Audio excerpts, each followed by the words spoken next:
How to send large videos through Gmail. Let's get started.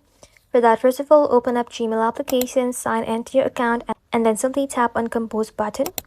Inside here, you want to go ahead and simply tap on this letter icon, then select your preferred option and then select the video you want to send. If the video is small enough, Gmail will attach it directly to the email. However, if the file is too large, Gmail will automatically upload it to Google Drive and attach a sharing link instead. Once the video is attached, you want to go ahead and simply tap on the send button.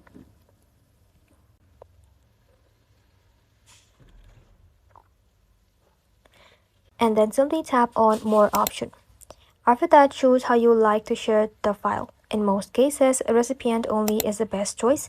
After that, simply tap on the send button.